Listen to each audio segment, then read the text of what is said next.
यानी वोट देने के लिए हम हिंदू, वोट के लिए अनुसूचित जाति, अनुसूचित जनजाति और पिछड़ा वर्ग का व्यक्ति हिंदू, लेकिन सत्ता में बैठने के बाद हम हिंदू नहीं रह जाते। अगर सत्ता में बैठने के बाद भी ये हमें हिंदू मानते तो अनुसूचित जाति के आरक्षण को खत्म नहीं करते, अनुसूचित जनजाति के आरक्षण को खत्म नहीं करते, पिछड़े वर्गों के आरक्षण को खत्म नहीं करते। इसका मतलब है हिंदू एक धोखा है। और वैसे भी 1995 में माननीय सर्वोच्च न्यायालय ने अपने आदेश में कहा था हिंदू कोई धर्म नहीं, ये लोगों के जीवन जीने की एक शैली है। यही नहीं, जो सबसे बड़ा धर्म के ठेकेदार बनते हैं, आरएसएस के प्रमुख मोहन भागवत जी ने भी कहा है, एक नहीं दो बार कहा, हिंदू धर्म नाम का कोई धर्म नहीं है, बल्कि इन लोगों के जीवन जीने की एक कला है। देश के माननीय प्रधानमंत्री जी ने भी कहा, माननीय मोदी ने भी कहा, हिंदू धर्म नहीं है। और अभी 1-2 महीने पहले माननीय गडकरी जी ने भी कहा, एक मीडिया कॉन्क्लेव में कहा। लेकिन इन लोगों के कहने से किसी की भावना आहत नहीं होती है। अगर स्वामी प्रसाद मौर्य कह देते हैं हिंदू धर्म नहीं है, बल्कि एक धोखा है, और जिसे हम हिंदू धर्म कहते हैं वो कुछ लोगों के लिए धंधा है। जब हम कहते हैं कि ये कुछ लोगों के लिए धंधा है, तब पूरे देश में भूचाल मच जाता है। लेकिन वही चीज अगर मोहन भागवत जी कहते हैं, माननीय प्रधानमंत्री मोदी जी कहते हैं, माननीय गडकरी जी कहते हैं, तो किसी की भी भावना आहत नहीं होती।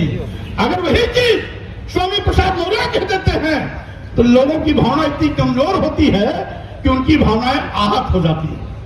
क्या विडंबना है। माननीय सर्वोच्च न्यायालय ने 1995 में कहा तो किसी भी धर्माचार्य ने कोई टिप्पणी नहीं की, लेकिन अगर वही चीज स्वामी प्रसाद मौर्य के मुंह से निकल जाती है तो पूरे देश में एफआईआर की झड़ी लग जाती है। क्या विडंबना है। आखिर हम क्या कहते हैं? हम तो वही कहते हैं जो भारतीय संविधान कहता है। अनुच्छेद 14 में सबका में स्पष्ट है कि वर्ण, धर्म, वर्ण, जाति, लिंग, जन्म स्थान के आधार पर किसी के साथ कोई भेदभाव नहीं किया जा सकता। अगर भेदभाव नहीं किया जा सकता तो सत्ता में बैठे हुए लोग आज खुल्ला हमारे साथ सतोला व्यवहार क्यों कर रहे हैं? आपके संविधान द्वारा दिया गया अधिकार छीनने का काम क्यों कर रहे हैं? आरक्षण खत्म क्यों कर रहे हैं? संविधान को निष्प्रभावित क्यों कर रहे हैं? लोकतंत्र को खत्म करने का दुस्साहस क्यों कर रहे हैं? और यही नहीं, ये तो देश को बेचने का भी पाप कर रहे हैं। 3.5% ब्राह्मण है, 3% क्षत्रिय है, 1.5% वैश्य है। तीनों को जोड़ दिया जाए तो लगभग 7-8% होता है। ठीक है, यानी श्रेष्ठ बहुजन समाज है। तो 8% लोग अपने वर्गों का सरकार नहीं बना सकते हैं।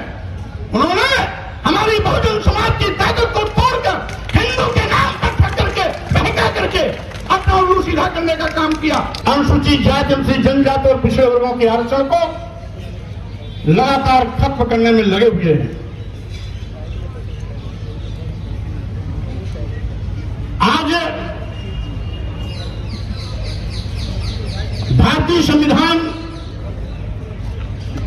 की दी गई व्यवस्था के विपरीत सत्ता के मद में चूर सत्ता नशील लोग अप्रत्यक्ष रूप से यथार्थिकवाद को बढ़ावा दे रहे हैं, मनुवाद को बढ़ावा दे रहे हैं। आज आरक्षण पर डकैती लाई जा रही है। संविधान को निष्प्रभावी और शून्य किया जा रहा है। बहुजन समाज के अधिकारों को एक एक करके खत्म किया जा रहा है। इसलिए आवश्यकता है बहुजन अधिकार सम्मेलन। हर जोर जुल्म के चक्कर में संघर्ष हमारा नारा है। तो स्वाभाविक रूप से आज जब हमारे हकों पर डकैती डाली जा रही है, अधिकारों पर डकैती डाली जा रही है, संविधान को कमजोर किया जा रहा है, आरक्षण को शून्य निष्प्रभावी किया जा रहा है, तो स्वाभाविक रूप से आज संघर्ष के रास्ते पर फिर से हमें चलने की आवश्यकता है। सड़क के माध्यम से अपनी आवाज को फिर से बुलंद करने की आवश्यकता है। इसलिए आज यह कार्यक्रम आयोजित किया गया है कि जिससे कि बहुजन अपने अधिकारों के प्रति सचेत रहे, सावधान रहे। साथियों, आप जानते हैं आज लोकतंत्र को भी कमजोर किया जा रहा है। अभी हमारे सुप्रीम कोर्ट के वरिष्ठ अधिवक्ता महोदय ने बताया कि किस तरीके से तानाशाही हितशाही के रास्ते पर चलते हुए लगभग 150 सांसदों को सरकार की सारे पर सदन के बाहर किया गया। क्या लोकतंत्र को दबाने की साजिश नहीं है? क्या जबरन सरकार अपनी बात को थोपने का दुस्साहस नहीं कर रही है क्या? और साथ ही साथ आज सरकार अपनी कमजोरियों को छिपाने के लिए तरह तरह के हथकंडे अपना रही है। आज जितने भी विज्ञापन निकलते हैं, उत्तर प्रदेश में हो, दिल्ली में हो, भारत सरकार में हो, डबल इंजन की सरकारों के देखरेख में चलने वाले प्रदेशों में हो, हर जगह पर आज अनुसूचित जाति और अनुसूचित जाति का आरक्षण कहीं 2%, कहीं 3%, कहीं 4% दिया जा रहा है। पिछड़े वर्गों के 27% आरक्षण के सापेक्ष कहीं 5%, कहीं 6%, कहीं 8% दिया जा रहा है। तमाम विज्ञापनों को देखने से पता लगता है तमाम विभागों में आरक्षण को तो शून्य कर दिया जाता है। अभी अभी ऐसे कई उदाहरण हैं जिसको मैं समय समय पर अपने ट्विटर के माध्यम से सामने भी करता रहता हूं। अब इस तरीके से आज हकों पर डकैती डालना,